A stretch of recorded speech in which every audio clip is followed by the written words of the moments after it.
Kasado na bukas ang panibagong pambansang tigil pasada ng ilang transport group bilang pagtutol pa rin sa planong pag-phase out sa mga jeep.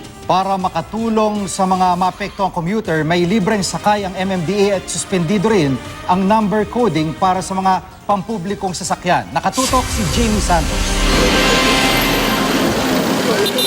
Ito ang tagpo sa maraming kalsada noong February 6. Maraming pasahero ang walang nasakyang jeep dahil sa welga. Ang ilan, umasa na lang sa libreng sakay ng gobyerno. Ang ganitong sitwasyon, mukhang mauulit na naman bukas sa panibagong kinasang tigil pasada ng mga grupo ng jeepney operator at driver sa bansa. Ito'y bilang pagkondena pa rin sa planong jeepney phase-out at jeepney corporation plan ng Department of Transportation at LTFRB. Tutol din daw sila sa draft department order ng DOTR na nagtatakda ng 7 milyong pisong minimum na kapitalisasyon ng mga operator ng jeepney at 10 minimum na unit sa bawat prangkisa. Gusto nila palitan ng mga brand new na mamahalin, milyones sa sasakyan gaya ng mga electric jeep, solar-powered, Euro 4 na nagkakahalaga ng mula 1 milyon hanggang 1.8 milyon. Sa ganung kabigat na rekisito, walang small operator makakaya nun.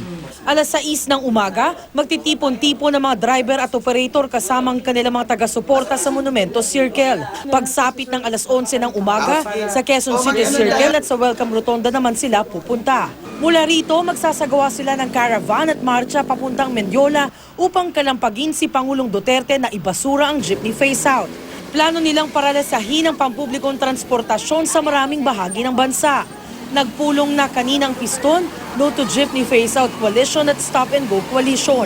Ilang commuter naman ang hati ang opinyon sa tigil pasada. Palagay ko okay din para makinig naman yung gobyerno. Wala magagawa. May pinaglalaban din pong kabuhayan yung mga tao. Istorbo sa trabaho, ang hirap pumasok, ang siksikan, kawawa lang lahat ng commuters. Sinuspindi na muna ng MMDA ang number coding para sa mga public utility vehicles. Sana lang po yan sa public utility vehicles, sama po yan.